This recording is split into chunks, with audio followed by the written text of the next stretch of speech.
하나님 말씀 사도행전 1장 12절입니다. 제자들이 감람원이라 하는 산으로부터 예루살렘에 들어오니 이 산은 예루살렘에서 가까워 안식일에 가기 알맞은 길이라. 들어가 그들이 유하는 다락방으로 올라가니 베드로, 요한, 야고보, 안드레와 빌립, 도마와 바돌로메, 마테와 및 알페오의 아들 야고보, 셀로신 시몬, 야고보의 아들 유다가 다 거기 있어 이 자들과 예수의 어머니 마리아와 예수의 아우들과 더불어 마음을 같이하여 오로지 기도에 힘쓰니라. 아멘. 14절까지 봉독해 드렸습니다.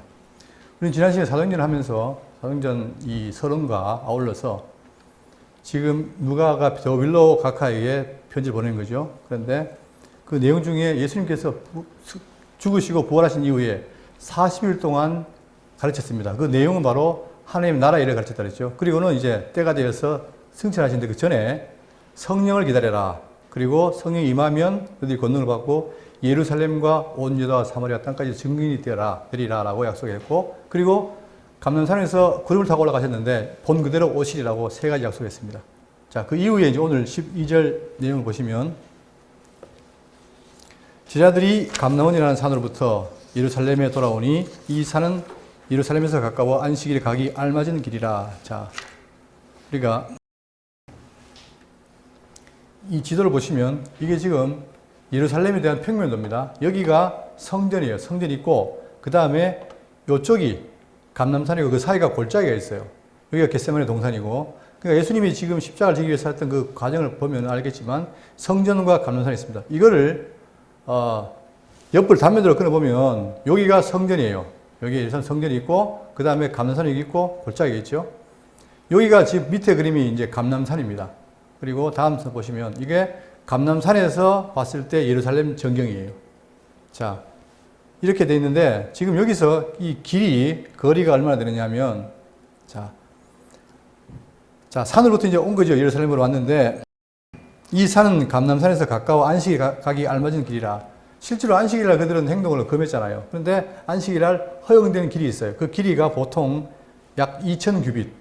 그러니까 우리라 말하면 1km, 약 1.1km 정도가 가능한데 바로 이 안식일 날 여기에서부터 오는 이 길이가 1.1km 된다. 그래서 그들이 왔다 이죠. 그럼 왜 예루살렘에 왔느냐? 자, 그 이유는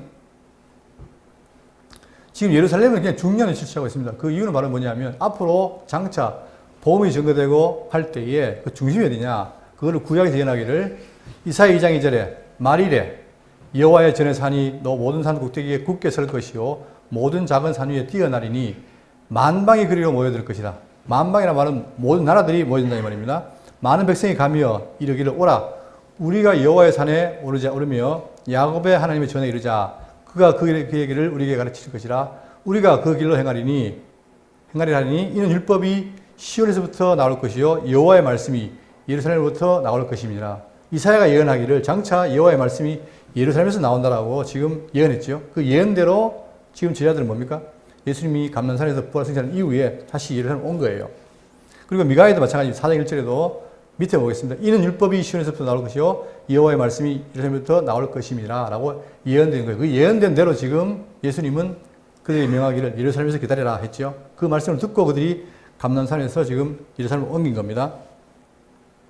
13절 들어가 그들이 유하는 다락방으로 올라가니. 자, 흔히 말하는 마가의 다락방인데 참고적으로 마가의 다락방이라는 말은 없어요. 그러니까 마가의 어머니의 방인데 저기 다락방이라는 말은 있지만 어쨌든 간에 지금 마가의 다락방을 하는데 이 다락방이라는 말이 어떤 의미가 있느냐 이 보시면 이 지금 이 마가의 다락방 또는 이 다락방이 의미하는 말은 뭐냐면 첫 번째 자 예루살렘을 떠나지 말라고 명하신 것을 순종하기 위한 장소라는 거예요. 그들이 이제 예수님과 함께 유월절을 먹을 때도 마찬가지지만 모인 장소가 있는데 그게 바로 다락방이었다는 거죠. 그래서 일단은 명령하신 것을 순종하기 위해서 있는 곳이 바로 다락방이고, 두 번째 그들이 그 말씀을 듣고 약속된 걸 기다려서 어떻게 해요? 합심하여 기도에 힘썼던 것이 바로 이 다락방입니다. 그리고 세 번째는 자 12제자 가운데 한 명이 가룟유다가 예수를 팔았죠. 그 판 가룟유다 대신에 그 빈 자리를 맞대로 채워넣는데 그 재입복귀한 장소도 바로 이 다락방이고, 그리고 마지막으로 초대교회를 탄생시킨 오순절 성령 강림의 대역사가 일어난 것이 바로 이 다락방입니다. 그러니까 역사적으로 봤을 때 이 다락방은 굉장히 중요한 의미가 있죠. 자, 그래서 이제 지금 그들이 올라가니 베드로, 요한, 야고보, 안드레와 빌립, 도마와 바돌로메, 마테와 및 알페오의 아들 야고보, 셀로신 시몬, 야고보의 아들 유다가 다 거기 있어 여자들과 예수의 어머니 마리아와 예수의 아우들과 더불어 마음을 같이 오로지 기도에 힘쓰니라. 자, 약속대로 이제 약속한 것을 기다리기 위해서 이제 그들이 모여서 기도를 하는데, 자, 지금 보시면, 마태, 마가, 누가와 마찬가지로 사도행전도 지금 12제자의 이름을 밝히고 있습니다. 밝히고 있는데, 여기서 9번째까지는 다 동일해요. 그러니까 알페오 아들 야고보까지는 다 동일한데, 그 밑에가 마태, 마가에서는 다데오라고 표현했고, 그 다음에 누가복음과 사도행전에서는 야고보의 아들 유다라고 했어요. 근데 결국은 이 두 다데오와 야고보의 아들이 유다가 동일 인물입니다. 그리고 가나안인 시몬, 그 다음에 셀롯이라는 시몬, 이것도 마찬가지예요. 이 가나안인 시몬과 셀롯이라는 시몬이 동일한 인물인데 표현을 달렸을 뿐이에요. 그리고 마지막에 12번째 가룟 유다가 있는데, 그 가룟 유다가 아시다시피 예수를 팔고 자살했죠. 그렇기 때문에 그 자리가 빈 거예요. 그래서 지금 사도행전에서는 11명만 기록하겠다. 자, 그리고 거기 함께 있던 자가 누구냐면 또 여자들과 막달라 마리아 등등 수잔나 같은 그런 인물들이 있었고, 갈릴리부터 예수를 따라왔던 자들이죠. 그들과 함께 있었고, 그 다음에 또 예수의 어머니 마리아와 그리고 예수의 아우들과 더불어 마음을 같이하여. 굳이 예수의 어머니 마리아와 예수의 아우들을 밝힌 이유는 뭐냐면, 우리가 알다시피 마태복음 13장 55절을 보시면, 자, 예수의 형제들 뭐가 있습니까? 야고보, 요셉, 시몬, 유다가 있어요. 그리고 그 외에 누이가 있고. 자, 그런데 성경을 보면은 그들이 처음부터 예수님을 따르고 믿었던 게 아니에요. 처음에는 반대하다가 마지막에 어떻게 됩니까? 예수님 모습을 보고 그들이 돌아서게 되죠. 그 중에서 심지어 야고보와 유다는 뭘 기록합니까? 성경도 기록을 해요. 그만큼 중요한 인물이 된 거죠. 그래서 지금 사도 지금 누가는 이것을 기록하고 있다는 것이고, 자, 그래서 더불어 마음을 같이하여 오로지 기도에 힘쓰더라. 이걸 오해하시면 안 돼요. 사람들이 그러니까 이걸 통해서 열심히 오로지 기도에 같이하여 기도하면은 모든 게 이루어진다. 그러니까 기도의 중요성을 강조하는 경우가 많습니다. 오늘날 교회들 대부분 그러죠. 기도는 만능이다. 근데 성경적 기독교는 뭐냐? 기독교에서 기도는 뭐냐면 그런 의미에서 만능이 아니고 반드시 뭐가 필요합니까? 하나님의 약속이 있어야 돼요. 약속하지 않은 것은 아무리 기도해도 이루어지지 않습니다. 그리고 내가 내 욕심으로 기도하는 것도 이루어지지 않고, 물론 이루어진다면 그것이 좋은 것이 아니라 오히려 저주될 수 있죠. 그러니까 이 합심을 한다는 것은 뭐냐? 지금 예수님이 약속한 게 있는 거예요. 그거를 기다려서 그들이 합심한 것이지, 그들이 합심해서 기도했기 때문에 그 기도의 힘으로 뭔가 역사가 일어났다? 이것은 좀 문제가 있다는 거죠.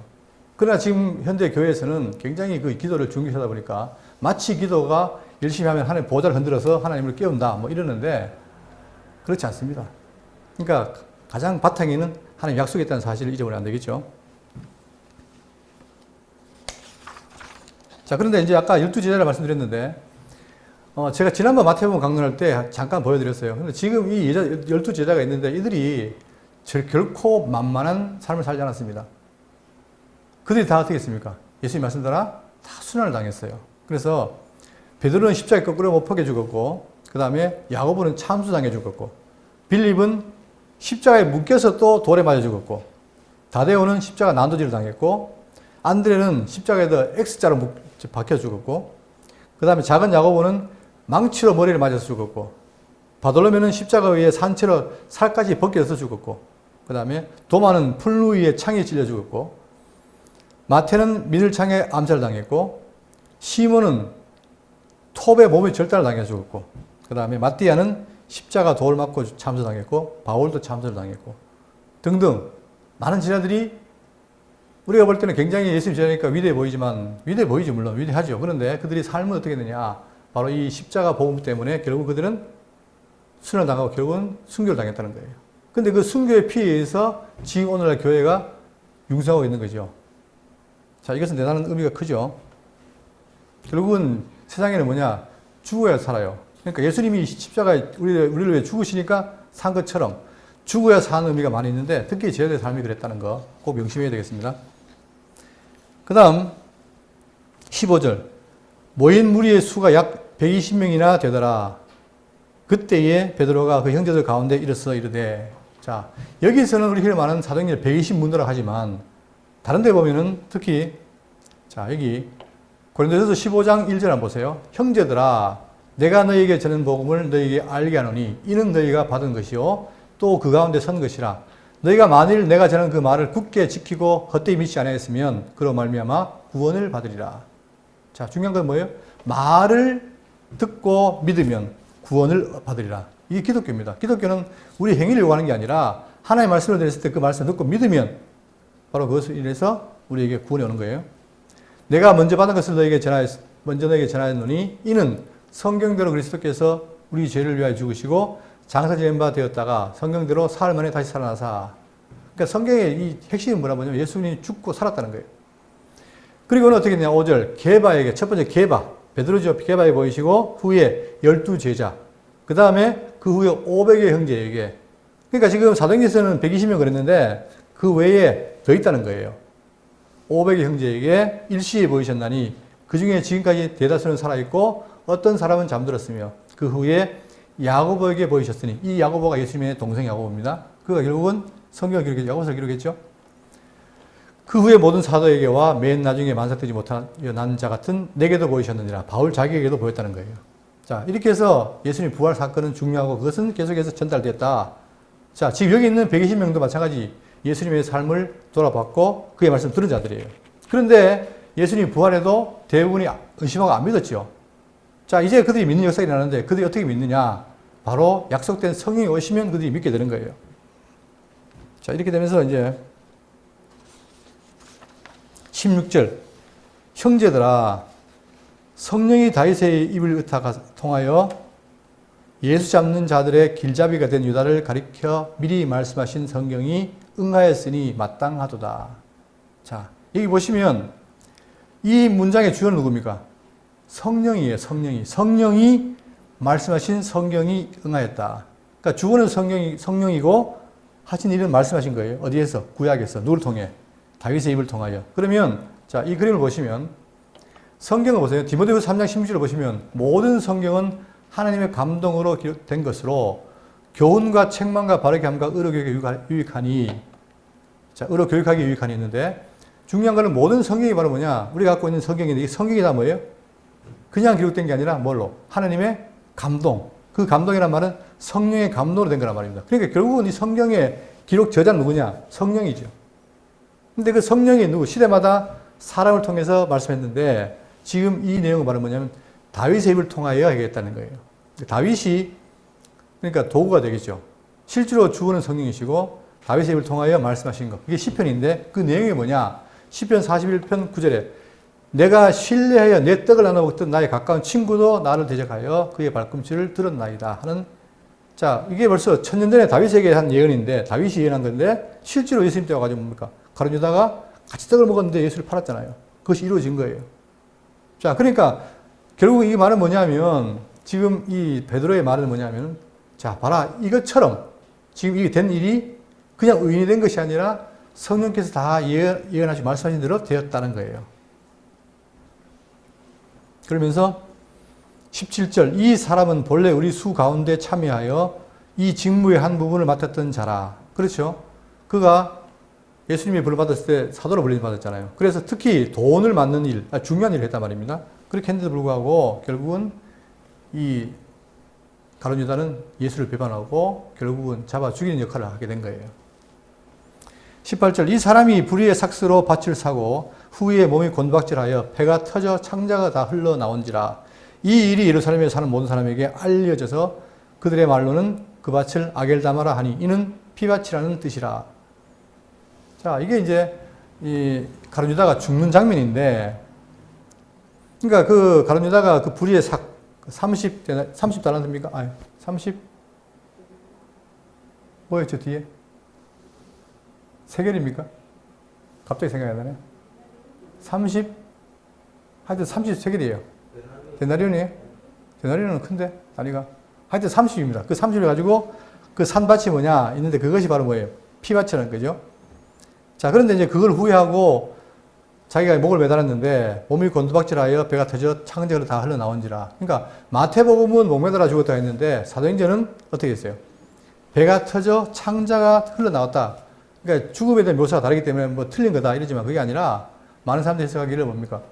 목을 매랐는데 그게 떨어져서 결국은 배가 터져 죽었다고 연결시키면 되는 거죠. 그러니까 결국은 이 가룟 유다는 자기가 스스로 후회하고 죽은 거예요.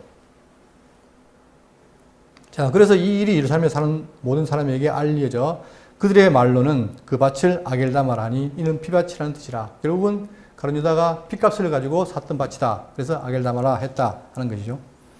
20절 시편에 기록되었으되 그의 거처를 황폐하게 하시며 거기 거하는 자가 없게 하소서 하였고 또 일렀으되 그의 직분을 타인이 취하게 하였도다. 결국은 이 말은 뭐냐면 시편 기자가 예언한 대로 이게 지금 앞에 내용은 69편 25절이고 뒤에 내용은 109편 8절인데 벌써 시편이 구약에 예언한 그대로 됐다는 거예요. 자, 그러니까 계속해서 지금 복음서나 그 다음에 모든 신약 성경들이 계속 뭡니까? 이 신약에 된 사건을 구약의 예언대로 됐다고 강조하고 있죠. 21절 이러함으로 요한의 세례로부터 우리 가운데서 올려져 가신 날까지 주 예수께서 우리 가운데 출입하실 때에 항상 우리와 함께 다니던 사람 중에 하나를 세워 우리와 더불어 예수께서 부활하심에 증언을 할 사람이 되게 하여야 하리라 하거늘. 결국 지금 베드로가 이렇게 말하는 이유는 바로 뭐냐면 봐라 이게 지금 가룟 유다가 죽고 하게 된 것이 구약의 예언대로 되었다. 그러니까 그 자리가 비었으니 지금 뭐라는 거예요? 이제 그 빈 자리를 채워 넣어야 된다 이거죠. 자, 그 말을 하고 있는 거죠. 자, 그런데 중요한 건 뭐냐면 아무나 세우는 게 아니라 조건이 있습니다. 자, 요한의 세례로부터 이게 요한의 세례가 예수님을 드러내는 시작이었잖아요. 그때로부터 어떻게 됩니까? 우리 가운데서 올려져 가신 그날까지 주 예수께서 우리 가운데 출입하실 때에 항상 우리와 함께 다니던 사람 중에 하나. 이게 이제 어떻게 보면 사도의 조건인 겁니다. 예수를 보고 그의 말씀을 듣고 항상 함께 앉아. 그래야만이 그분이 하신 일도 알 수 있고 또한 뭐예요? 그분의 부활을 증거할 수 있기 때문에 그런 조건을 갖고 있는 거죠. 그래서 뒤에 보시면 우리와 더불어 예수께서 부활하심을 증언할 사람이 되게 하여야 하리라 하거늘. 결국은 뭐냐면 지금 가룟 유다 대신에 부활을 증거할 자, 그를 지금 세워야 된다. 그렇게 말하고 있습니다. 자, 그럴 때에 23절 그들이 두 사람을 내세우니 하나는 바사바라고도 하고 별명은 유스도라고 하는 요셉이요 하나는 마띠아라. 자, 요셉과 마띠아 두 사람을 세워놓고 이제 지금 여기서 세우려고 합니다. 그들이 기도하여 이르되 뭇사람의 마음을 아시는 주여 이 두 사람 중에 누가 주님께 택하신 바 되어 봉사와 및 사도의 직무를 대신할 것인 자인지를 보이시옵소서. 유다는 이 직무를 버리고 제 것으로 갔나이다 하고 제비 뽑아 마띠아를 얻으니 그가 11사도의 수에 들어가니라. 자, 제비를 뽑는다는 말은 뭡니까? 제비를 뽑는다는 말은 누구를 뽑는 방법이죠. 근데 문제는 뭐냐면 이 제비 뽑기 이전에 뭐가 있어요? 마음이 있어요. 사람 마음. 누구를 세워야 될까? 마음인데 이 마음을 누가 움직입니까?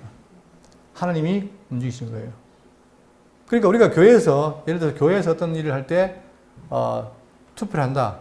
그러면 내가 생각할 때는 내 뜻이 안 될지 모르지만 결국은 뭡니까? 이 교회 전체를 이끌어 가시는 주님께서 성도의 마음을 움직여서 결과를 내는 거예요. 근데 그 결과가 내한테 안 맞을 수 있죠. 그러면 이제 불만이 생기는데 성경은 뭘 말하느냐? 드러난 결과, 그 결과를 누가 주관하시냐? 하나님께서 우리의 마음을 움직여서 하신다는 거예요. 그러니까 교회를 잘 되게 하려면 뭐예요? 우리의 마음을 선한 마음으로 인도하실 거고, 만약에 교회를 흐트리시려면 어떻게 됩니까? 악한 마음을 집어넣고, 그게 하나님 하시는 거란 말입니다. 근데 지금 여기서는 누구냐? 마띠아를 뽑아가지고 11사도의 수에 들어갔다. 결국은 아까 얘기했지만 그 마띠아도 순교를 당합니다.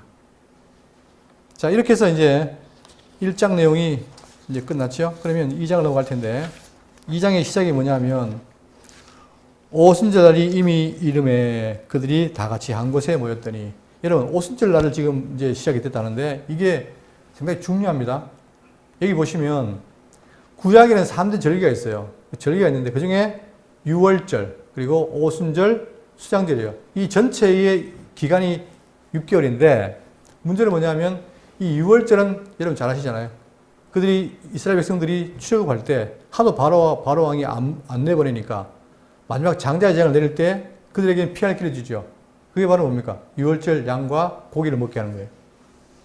문설주 필요할 때 다 넘어갔잖아요. 그런 것처럼 유월절이라는 게 다 중요한 절기인데 이 유월절이 결국 이스라엘 백성들에게는 출애굽의 역사예요. 자, 오늘로 말하면 그들이 출애굽 역사라는 얘기는 오늘로 말하면 우리가 죄의 권세에서 벗어나는 것이죠. 그건 중요한 거예요. 자, 그걸 지키기 위해서 유월이라는 말은 뛰어넘었다는 말이고, 무교절은 뭐냐면 그때 급하니까 우리가 천천히 빵을 먹을 때는 발효를 시키잖아요. 근데 워낙 급하니까 발효를 못 시켜서 무교절이라고 합니다. 자, 그 다음에 그 이후에 오순절이 나오는데, 이 오순절은 뭐냐면 이 순이라는 게 10이잖아요. 그러니까 오순이니까 5 곱하기 10이니까 50이에요. 50일 뒤에 지키는 게 오순절인데, 자, 이 오순절을 자, 칠칠절, 맥추절, 초실절을 합니다. 칠칠절은 뭐냐면 이게 이 이후에 6월절 이후에 안식일이 몇 번? 7번 지난 다음 날이에요. 그러니까 7 곱하기 7은 49죠. 그 뒤에 50일째 된 날 바로 오순절인데, 그런 의미에서 오순절 이름이 붙이는 이유가, 그 다음에 맥추절은 뭐냐면 보리 수확이 끝나고 밀의 첫 열매를 거둘 때 그때에 들기 때문에 맥추절이에요. 또한 그때에 첫 열매를 드렸기 때문에 초실절이라고 합니다. 그거를 지금 신약 교회에서는 뭘 하냐? 성령 강림절로 지금 아마 교회 달력에 보면 성령 강림절이 나올 거예요. 그렇게 지금 우리가 교회에서 신약 교회 지키고 있습니다. 그 다음에 마지막 수장절인데, 그 수장절은 뭐냐면 이제 마지막 추수한 모든 것을 끝에 계절에 갈 때 수확하는 건데, 그 수장절이 초막절, 장막절로 이렇게 표현되고, 오늘날 교회에서는 뭡니까? 추수감사절. 우리가 11월 달에 지키지요? 그렇게 해드린 겁니다. 그러니까, 근데 문제는 뭐냐면 성만찬, 6월절은 성만찬, 오순절은 성령강림절, 그 다음에 수장절은 추수감사절을 지키는데, 문제는 뭐냐? 이것이 의식에 그친다는 거예요. 우리는 이 의미를 분명히 알아야 됩니다. 의식이 그치면 안 돼요. 왜 하는지도 모르고, 의례 끝 1년에 부활절과 추수감사절에 성만찬을 지킨다. 그 다음에 성령 강림절이 있다. 그리고 추수감사절 지킨다. 그렇게 생각하면 안 된단 말입니다. 여기에 의미가 있어요. 그걸 알아야 돼요. 자, 그러면 지금 다시 넘어가서 2장 1절에 오순절 날이 이미 이름에 그들이 다 같이 한 곳에 모였더니, 자, 여러분, 예수님이 죽으시고 부활했죠. 부활하고 며칠 만에 승천했어요. 며칠 만에. 4일 만이죠. 4일 만에 승천하고, 오순절은 그 뒤에 며칠 뒤입니까? 네? 자, 지금 6월절이라는 게 왜 중요하냐? 6월절 예수님이 표현할 때 뭐라 그랬습니까? 6월절 보라 세상죄를 지고 하는 하나님의 어린 양이로다. 그가 바로 6월절 양이잖아요. 그러니까 예수님이 6월절 양에 대해서 십자가 죽으신 거예요. 그 죽었다는 얘기는 뭐냐? 과거에 이스라엘 백성들이 출애굽을 시켰던 것처럼 오늘 우리에게는 그분이 십자가의 죽음으로 말미암아 죄의 권세에서 우리를 해방시켰다. 그 의미가 있죠. 자, 그리고 이제 50일 뒤에 오순절이 있는데, 그 오순절 날 이 지금 그들이 임한 거예요. 자, 그런데 그때에 뭘 약속했습니까? 예수님께서 가실 때. 몇 날이 못 돼요? 너에게 뭐가 임한다? 성령이 임할 것이다. 이거죠. 지금 이 성령에 대해서 굉장히 한국교회가 이런 거죠. 그 진정한 의미를 놓치고 나타난 현상에 빠져가지고 현상을 교인들은 좋아하고 현상을 따라서 하려고 애를 쓴단 말입니다. 근데 저도 그래요. 저도 제가 중3 때 방언을 받았으니까 대단하죠. 네? 일찍 받았죠. 어떤 분은 평생 못 받는데 방언을 받았어요. 이 방언을 받으니까 물론 그게 방언이 아니지만 제가 말하는 건 이제 흔히 말하는 방언. 그걸 받았는데 너무 좋은 거예요. 왜 좋으냐? 그냥 우리말로 기도하면 기도가 오르게 못하는데 이 방언을 하면 자기도 모르기 때문에 계속 방언을 하는 거예요. 이게. 그러니까 심지어 제가 선교한데 어떤 분을 만났냐면 서울에서 온 사람인데 계속 앉아가지고 막 중얼거리는 거예요. 그리고 지금 뭐 하냐 그러니까 방언기도를 한다는 거예요. 왜 합니까? 그러니까 성경에 쉬지 말고 기도하라. 그러니까 자기는 쉬지 않고 밥 먹을 때와 잘 때 빼놓고 계속 말을 한다는 거예요. 야, 그때 내가 대단하다 생각했지만 지금 돌아보면은 야, 이 참 심각한 문제구나. 그만큼 지금 우리가 이 제대로 된 그게 안 되는 거죠. 성령관에 대해서. 자, 그럼 이제 하나씩 정리하겠습니다. 자, 그럼 오순절이라는 게 아까 얘기했지만 제50일의 뜻이 있고, 그 다음에 거기 이름이 77절, 맥주절, 초절이잖아요. 자, 이런데 1세기경부터 오순절이라는 이것을 하나님이 신의 산에서 율법을 주시는 것을 기념하는 명절로 여겨지게 됩니다. 유대인들은 그렇게 지키는 거예요. 그러니까 언제? 과거에, 그러니까 잘 보세요. 구약을 보시면 구약도 6월절 이후에 3개월째 되는 그 초입에 그들이 뭡니까? 신의 산에서 뭘 받아요? 율법을 받아요. 그러니까 그들이 신의 산에서 율법 받는 일이 대단한 일이죠. 그죠? 하나님께서 그들의 법을 줬으니까. 그래서 모세가 두 돌판에 식경을 받고 그때 일부 받은 거 아닙니까? 그래서 이제 그걸 나중에 깨닫고 1세기경부터는 이 오순절을 뭘로? 율법을 주신 명절로 또 지키게 됩니다. 자, 그런데 구약의 모세가 받은 율법이 중요하지요. 그때 놓치는 게 있어요. 제가 그걸 설명드리겠습니다. 자, 그리고 이제 신약에 와서는 아까 얘기했던 것처럼 성령 강림절로 지키고 있어요. 이걸 탓하는 게 아니에요. 지키고 있는데 문제는 지키는데 그 지키는 성도들이 왜 지키는지를 잘 모른다는 거예요. 그러니까 이렇게 돼버리면 결국은 기독교도 뭐가 됩니까? 개신교도 의식을 중시하는 가톨릭처럼 의식화가 돼버릴 수밖에 없는 거예요. 그러면 그걸 이제 제가 정리할 텐데, 자, 오순절날이 이미 이름에 그들이 다 같이 한 곳에 모였더니, 그러니까 모인 이유는 아까 얘기했던 것처럼 약속된 것을 얻기 위해서 모인 거예요. 그리고 저녁 기도에 힘썼다. 2절, 호련히 하늘로부터 급하고 강한 바람 같은 소리가 있어 그들이 앉은 온 집에 가득하며 마치 불의 혀처럼 갈라지는 것들이 그들에게 보여 각 사람 위에 이 하나씩 임하여 있더니 그들이 다 성령의 충만함을 받고 성령이 말하게 하심을 따라 다른 언어들로 말하기를 시작하니라. 여러분 개역 성경에 뭐라 되어 있습니까? 이게 다른 언어가 아니고 뭐라 되어 있죠? 방언이라고 되어 있죠. 방언. 자, 그러면 모여 있는데 하늘로 호련히 하늘로부터 급하고 강한 바람. 자, 바람과 이제 불과 이 언어라는 것은 하나님이 임재했던 표현으로 알 수 있는 건데 문제는 뭐냐면 바람이 아니에요, 여러분. 그죠? 제가 이제 청년 때 수련을 갔는데 막 바람이 부니까 이게 성령이 임했다라고 그때 그렇게 좋아했던 때가 있는데 그 바람이 아니라는 거예요. 바람 뭐예요? 바람 같은 소리가 있다. 같다라는 말은 뭡니까? 비유죠, 비유. 그러니까 바람 같은 소리가 들렸다. 이 말은 왜 하냐면 우리가 저기 예수님께서 세례요한에게 세례 받을 때에 성령이 임할 때 누가 내려옵니까? 예? 뭐가 내려와요? 비둘기. 그 비둘기가 왜 내려옵니까?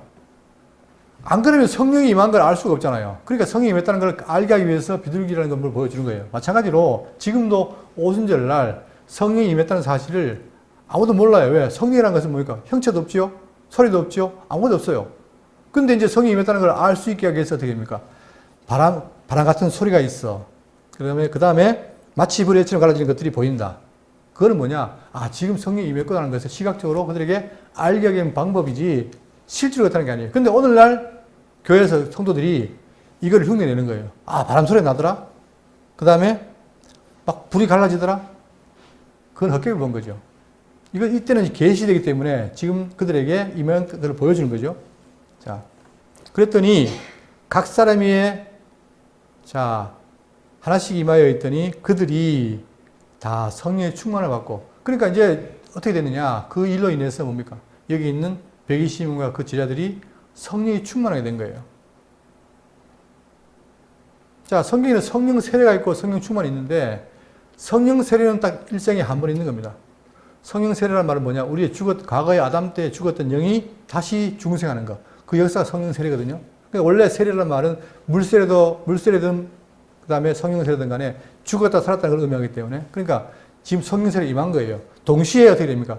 성령 세례 임하면서 동시에 제자들이 성령이 충만한 거예요. 근데 성령 충만한 것은 우리 살면서 여러 번 겪을 수 있어요. 그러나 성령 세례는 딱 한 번 있는 것이다. 자, 그러니까 성령이 충만함을 받으니까 어떻게 되느냐? 성령이 말하게 하심을 따라 다른 언어들로 말하기 시작하니라. 아까 제가 방언했다 그랬죠?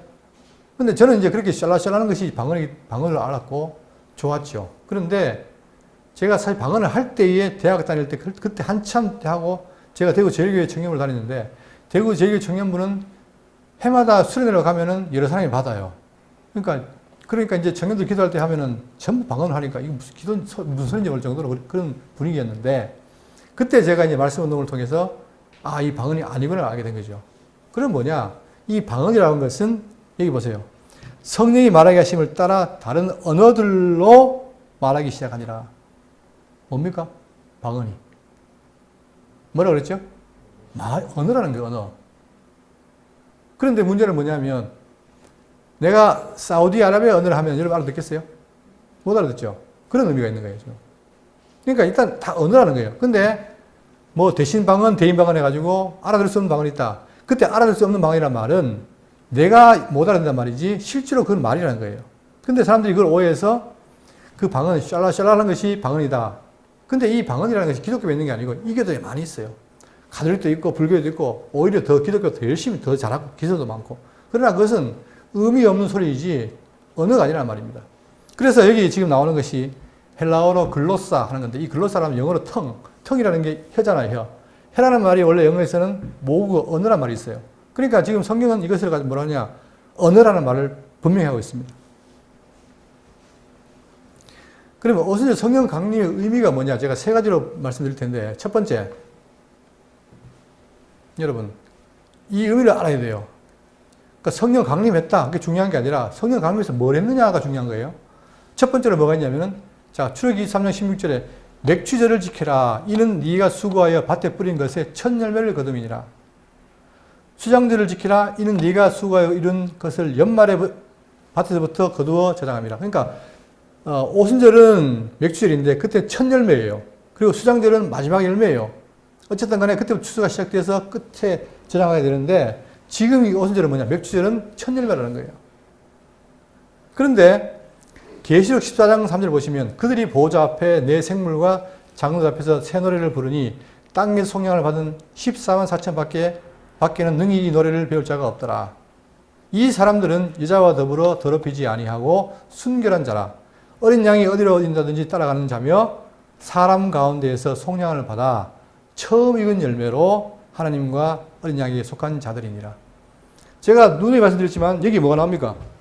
뭐라고 그랬죠? 속량을 받아 어떤 사람? 처음 익은 열매. 이 말이 다른 말로 뭡니까? 이게 첫 열매죠. 그러니까 맥주절은 구약에 미래 첫 열매를 맺으면 그걸 드리는 게 맥주절인데 이것이 실제로 뭡니까? 실제로 이루어졌단 말이에요. 신약에 와서. 자, 보세요.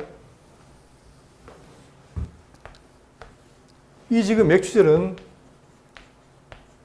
구약의 절기로 드린 거예요. 이때 절기를 바로 뭐냐? 첫 열매를 드렸잖아요. 첫 열매.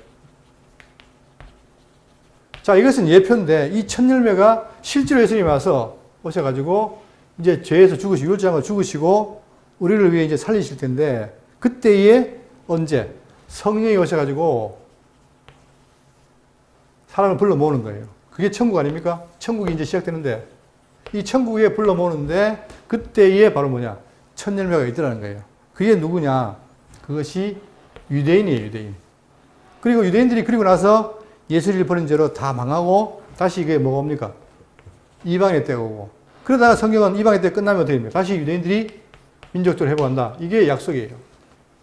그러니까 지금 자 요한계시록이 왜 지금 사람들이 혼란스러워 하냐면 14만 4천이 전부 다 어떻게 되느냐? 12 곱하기 12 곱하기 1000이다. 이래가지고 이게 완전수라서 이것은 유대인을 가리키는 게 아니라 전 모든 구원받을 자의 수를 가리킨다라고 말하고 있어요.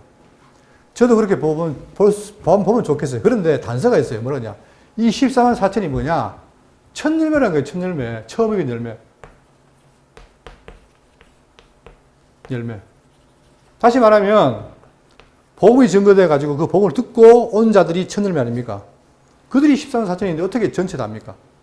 아니죠. 그러니까 14만 4천을 우리 해석할 때 이 14만 4천은 뭐냐?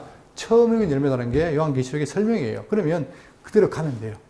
이걸 상기적으로 풀 필요가 없어요. 그래서 이 처음 익은 열매가 있는데 여러분 지금 사도행 더 뒤에 배워보시면 알겠지만 이제 사도가 말씀을 전하니까 하루에 몇 명? 3,000명, 5,000명이 돌아오더라죠. 그들이 첫 열매인 거예요. 근데 그들이 누구냐? 유대인들이에요. 그리고 그들이 그때 성령을 받아서 그때부터 흩어져가지고 전하면서 이제 소아시아, 그 다음에 마게도냐, 로마로 가죠. 자, 그러니까, 그렇기 때문에 중요한 건 바로 뭐냐? 이 첫 열매라는 거예요. 그러니까 지금 이 성령 강림의 의미가 첫 번째가 뭐냐? 첫 열매가 수확됐다. 그게 바로 뭡니까? 초대 교회라는 거예요. 예?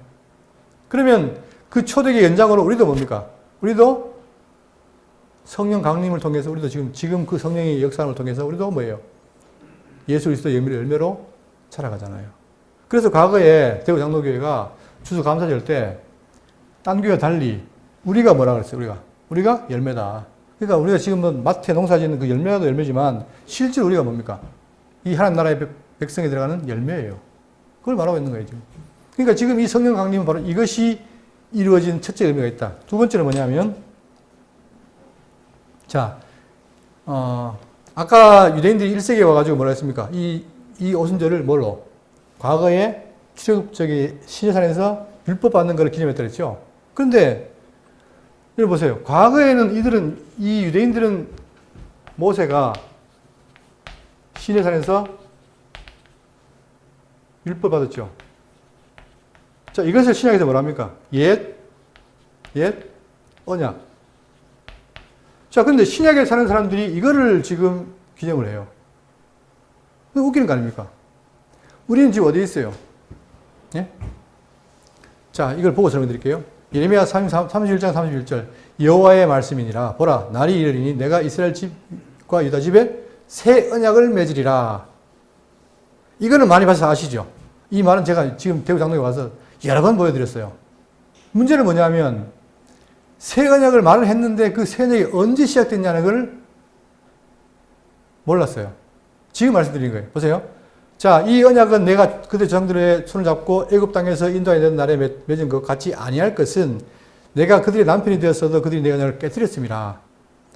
여호와의 말씀이니라. 그러나 그날 후에 내가 이스라엘 집과 맺을 언약은 이러하니 곧 내가 나의 법을 그들의 속에 두며 그들의 마음에 기록하여. 자, 여기는 뭐예요? 여기는 과거에 이때 옛 언약은 뭐냐? 어디에다가? 돌판에다 기록했잖아요. 돌판에다가. 십계명을 기록해가지고 이거 보고 너희 지켜라 했잖아요. 그런데 이거 아니라는 거 이제 신약에 가서 뭐라는 겁니까? 새 언약을 맺는데 그 새 언약은 뭐다? 어디에다가? 그들의 마음 속에 신비에 기록한다. 신비. 근데 요즘은 그런 게 그래픽 발달돼가지고 무슨 신비에 기록한다고 사람을 딱 모여놓고 막 타자기로 치는 걸 보여주면 아 내가 세겠다 알겠는데 없잖아요. 그게. 없잖아요. 자, 그러면 내가 나의 법을 그들의 속에 두며 그들의 마음에 기록하여 나는 그들의 하나님이 되고 그들은 내 백성이 될 것이라. 여호와의 말씀이니라. 그들이 다시는 각기 이웃과 형제에게 가르쳐 이르기를 너는 여호와를 알라 하지 아니하리니 이는 작은 자로부터 큰 자까지 다 나를 알기 때문이라. 내가 그들의 악행을 사하고 다시는 그들의 죄를 기억하지 아니리라. 여호와의 말씀이니라. 이제 이 새 언약 안에 있는 건 다시 죄를 묻지 않는다 이 말입니다. 그런데 그 언약의 근거에서 법이 누구한테? 사람의 마음속에 있다는 거예요. 그러면 그게 언제 됐느냐? 지금 바로 이거예요. 성령이 강림하셔가지고 이때부터 어떻게 됩니까? 이 백성들의 마음속에다가 기록한 거예요. 이게 왜 중요하냐? 그런데 보세요. 여러분 잘 들으셔야 돼요. 이게 왜 중요하냐? 그런데 여기에 살고 있는 이 신약 백성들이 지금도 뭐를 지키라는 겁니까? 네? 뭘 지키라는 거예요? 이거 옛날에 있던 이 돌판에 있던 이 십계명 이거를 지키라는 거예요. 그래서 얼마 전까지부터 이 찬송가 같은 게 보면 십계명이 딱 기록되어 있잖아요. 근데 십계명의 내용이 좋잖아요, 그죠? 그러니까 여기 있는 신약 백성들에게 십계명을 지키라는 거예요. 이게 논리적이 맞습니까? 안 맞아요. 그러니까 이 십계명은 옛 언약이란 말입니다. 비록 내용이 위를 사랑, 이웃 사랑이라 하더라도 우리는 지킬 수가 없어요. 왜? 우리는 죄인이기 때문에. 그렇기 때문에 어떻게 하느냐? 신약에 와서 어디다가 기록합니까? 신비에 기록을 하는 거예요. 그래서 우리가 지금 신비에 있고 우리는 뭘 지키느냐? 옛 십계명을 지키는 게 아니라 사랑의 법. 이게 예수님이 하신 말씀. 내가 새 계명을 주노니 서로 사랑하라. 새 계명이에요. 옛 계명이 모세가 준 옛 계명이 아니라 새 계명이에요. 옛 계명과 새 계명의 정신은 같지만 달라요, 방법이. 왜? 여러분, 지금 우리가 예수 믿고 중생했어요? 중생했는데, 제가 솔직히 물어볼게요. 십계명이 여러분이 십계명을 봤을 때, 그게 쉽게 다가옵니까? 어렵게 다가옵니까? 솔직하게. 예? 어렵죠. 왜? 딱 보는 순간에, 아, 내가 못하는데 이 생각이 들잖아요. 왜 그렇습니까? 예수 믿고 중생해도 여전히 내가 뭐라는 거예요? 육체로 죄인이라는 거예요. 이걸 벗지 않으면 할 수가 없어요. 그렇기 때문에 예수님께서 어떻게 해요? 우리의 어디에다가? 신비에 기록한 거예요. 아마 이렇게 강론하시는 분 잘 없을 겁니다. 제가 오래도 고민하면서 이렇게 하는 건데, 확실히 선을 그어야 돼요. 이제 우리는 새 언약 안에 들어있다. 그것이 지금 이 사도행전의 성령 강림으로 이루어진 것이다 이거예요. 세 번째, 아까 언어라 그랬죠? 창세기 11장 4절에 다 하잖아요. 이 바벨탑 사건. 자, 또 말하되, 자, 성읍과 탑을 건설하여 그 탑 꼭대기를 하늘에 닿게 하여 우리 이름을 내고 온 지면에 흩어짐을 면하자. 얼마나 인간이 사악한지. 지 이름을 내고 싶은 거예요. 그래서 이름을 내려고 어떻게 해요? 다 바벨탑을 쌓는 거예요. 쌓아서 흩어짐을 면하자 했어요. 그런데 그걸 아시고 하나님께서 어떻게 하면 밑에 파란 거 보세요. 여호와께서 거기서 온 땅의 언어를 혼잡하게 하였습니다. 여호와께서 거기서 그들을 온 지면에 흩으셨느니라. 결국 그렇게 한때를 모아가지고 막 이름을 내려고 했는데 하나님이 언어를 흩어져 버린 거예요. 그러니까 서로 안 통하니까, 같이 있어봐야 안 통하니까 흩어진 거예요. 이게 바벨탑 사건의 놀라운 사건 아닙니까? 그런데 그 바벨탑의 언어를 혼잡하게 해서 흩어졌던 일이 뭘로? 성령 강림으로 언어가 어떻게 됩니까? 통일되는 거예요. 그런데 제가 영어를 못하지만 영문학을 전공했잖아요. 그때 역사적으로 뭐가 있냐면 이 인류가 언어가 다르니까 너무 힘들잖아요. 그래서 세계 공용어를 만들기 위해서 에스페란토라는 언어를 만들었어요. 그런데 쓰이지가 않는 거예요. 자, 그만큼 언어 혼잡이라는 게 참 큰 문제인데 어떻게 이해하시는가? 여기 보세요. 5절에 그때의 경건한 유대인들이 천하 각국으로부터 와서 예루살렘에 머물러 있더니, 자, 지금이 무슨 절이라고 했죠? 예? 무슨 절? 오순절. 자, 우리는 별로 의식이 없지만 오순절이라는 것은 유대인들에게는 중요한 절기예요. 그러니까 어떻게 하느냐? 여기 보세요. 이 그림 지도 보시면 예루살렘 여기입니다. 예루살렘에 성전이기 때문에 그들이 절기를 지키기 위해서 와야 되죠. 근데 지금 현재 뭐냐? 여기에 전 세계에 뭡니까 지금? 흩어져 있는 거예요. 이게 디아스포라라고 하잖아요. 이게 흩어져 있습니다. 흩어져 있다 보니까 해마다 절기가 되면 어디로 옵니까? 예루살렘으로 오는 거예요. 자, 그런데 우리나라도 한민족 대회라고 한민족 대회를 개최했는데 지금 각 나라 흩어져 있는 사람들이 모이잖아요. 그럼 거기 2세, 3세 있을 거 아니에요. 그죠? 2세, 3세가 있으니까 그 사람들이 뭘 못합니까? 한국어를 못해요. 근데 껍데기는 한국인인데 말을 못하는 거야.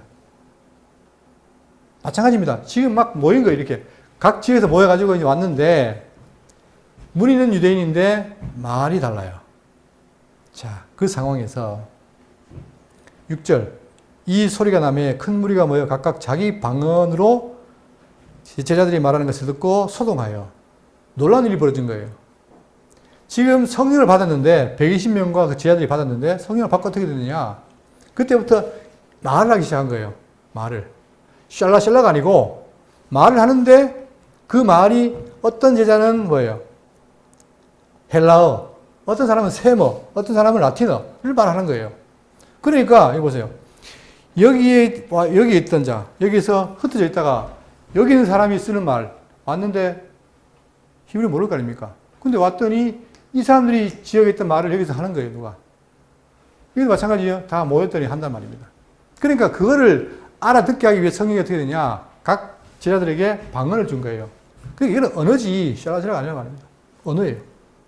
그러니까 이제 그들이 알아듣기 시작하죠. 자, 뭐를 생각하시면 되냐면 여기에 이제 지리와 언어가 있죠. 자, 제가 이 그림을 왜 했냐면 보세요. 이게 유엔에서 회의 장면이에요. 근데 여러분 유엔 회의가 각 나라가 모이잖아요, 그죠? 근데 그 중에 이제 지식이 있어가지고 영어를 잘한다든가 뭐 알면 관계가 없는데 모르는 사람들 뭐 합니까? 끼죠. 딱 끼면 어떤 사람 어떤 말 해도 자기한테는 뭐예요? 자기 나라 말로 들리잖아요. 똑같은 거예요, 지금. 그러니까 이 사람들이 나라가 달라도 언어가 달라도 회의에 전혀 어려움이 없다는 거예요. 여러분 방언 그럼 이걸 생각하세요. 이 그림하고 똑같다. 다시 말하면 각 지역에서 모인 유대인들이 다 유대인들인데 절기들이 왔는데 언어가 달라요. 그런데 예루살렘에 와봤더니 쟤들이 하는 말이 다 자기 말로 알아들 수 있는 거예요.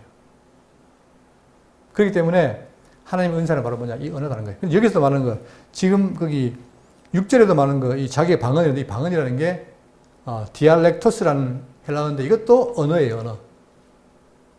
나중에 요한 고린도서 가면은 또 나오지만, 거기도 언어예요. 그러니까, 대구 장로교 성도님들은 다시는 샬라샬라를 방언으로 생각하지 마시라. 성경은 다 언어를 말하고 있다. 왜? 하나님의 큰 일을 말하기 위해서. 자, 그래서 밑에 보시면 7절. 다 놀라 신기하게 여겨 이르되 보라 이 말하는 사람들이 다 갈릴리 사람이 아니냐. 이 말 속에는 조롱이 있죠. 이 촌놈들이 봐라 우리말을 하네? 이런 거예요. 네? 아니 이거 갈릴리 촌동네 놈들인데 어떻게 우리말 하지? 그러면서 우리 각 사람이 각 난 곳 방언으로 듣게 되는 것이 어찌 됨이냐. 우리는 바데인과 메데인과 엘람인과 또 메소포타미아, 유대와 갑바도기아. 자, 이 지도를 다시 한번 보세요. 이 지도. 여기에 다 지금 지명이에요. 자, 갑바도기아, 본도와 아시아, 부르기아와 밤빌리아, 애국과 및 구레네에 가까운 리비아 여러 지방에 사는 사람들과 로마로부터 온 나그네, 곧 유대인과 유대인에 들어온 사람들과 그레데인과 아라비아인들이라 우리가 다 우리의 각 언어로 중요한 건 뭐예요? 우리의 언어로 뭘 듣는다? 하나님의 큰 일을 말함을 듣는도다. 이게 핵심인 거예요, 여러분. 자, 보세요. 여기서 자꾸 우리가 지금 수단과 목적을 놓치는데 사람들이, 교인들이 그래요? 뭐에 관심 있습니까? 뭐에? 방언, 그 다음에 하나님의 큰 일. 자, 이 두 개가 있을 때 방언은 뭐예요? 수단이에요, 수단. 이게 언어란 말입니다, 언어. 큰 일은 목적이에요. 그런데 전부 어디에 관심 있습니까? 목적이 아니라 수단에 관심 있어요. 아, 나도 방언해야 되지. 하면 뭐 하려고 해요? 네? 아무 의미 없어요, 그거. 저는 지금 안 해도 잘 살잖아요. 한때 하다가. 그러니까 의미가 없는, 근데 중요한 건 뭐냐? 이 언어를 통해서 뭐냐? 뭘 준 거예요? 하나님의 큰 일을 알아라 이거예요. 근데 놀랍게도 이 지방에 있는 사람들이 와서 그 언어를 들어보니까 자기 말이고, 그걸 통해 들어보니까 뭐예요, 지금 제자들이? 하나님의 큰 일을 말하고 있다. 이게 놀라운 거 아닙니까? 그러면, 시간이 또 많이 지났네요. 그러면, 자, 하나님의 큰 일이 뭐냐? 이걸 봐야 되죠. 여기서 말하는 하나님의 큰 일이란 그리스도의 부활 같은 특별한 사실에 대한 것이 아니라 하나님께서 그리스도로 말미암아 성취하셨던 구원의 전 역사, 모든 구원의 역사, 그거를 지금 뭐예요? 방언으로 말하고 있는 거예요. 이 큰 일. 자, 사도들은 성령이 부어지자마자 모든 사람들이 알아들 수 있는 말로 하나님의 큰 일을 전파하기 시작했다. 하나님 사도들에게 성령 부어 주시사 이 큰 일을 깨닫고 자랑하며 하나님께 감사하고 찬양하도록 하신 것이다. 이러한 이적은 이미 예수가 제자들에게 약속하셨던 것으로, 자, 요한복음 16장 14절입니다. 그러나 진리의 성령이 오시면, 자, 약속대로 성령이 왔죠, 지금. 성령이 왔죠? 성령이 오시면 어떻게 되냐? 그가 너희를 모든 진리 가운데로, 즉, 하나님의 큰 일 가운데로 뭐 할 것이다. 예? 인도하시리니, 약속되어 있잖아요. 그가 인도하시리니, 그가 스스로 말하지 않고 오직 들은 것을 말하며 장래를 너희에게 알리시리라. 약속된 대로 와서 성령이 하신 거예요. 그러니까 중요한 건 뭐냐면 방언이 아니라 이 수단을 통해서 하나님의 큰 일을 듣는 것이 중요하다 이 말이에요. 그런데 보세요, 오늘날. 이 중요한 오순절을 누가 지금 망쳐놓느냐? 오순절 교회가 망쳐놓은 거예요. 지금 순복음부터 오순절 교회들은 뭐냐? 그 사람들은 뭘 추구해요? 지금도 이 방언, 그 다음에 이런 뭐 예언, 이런 걸 해야 된다고 지금 가르치고 있어요.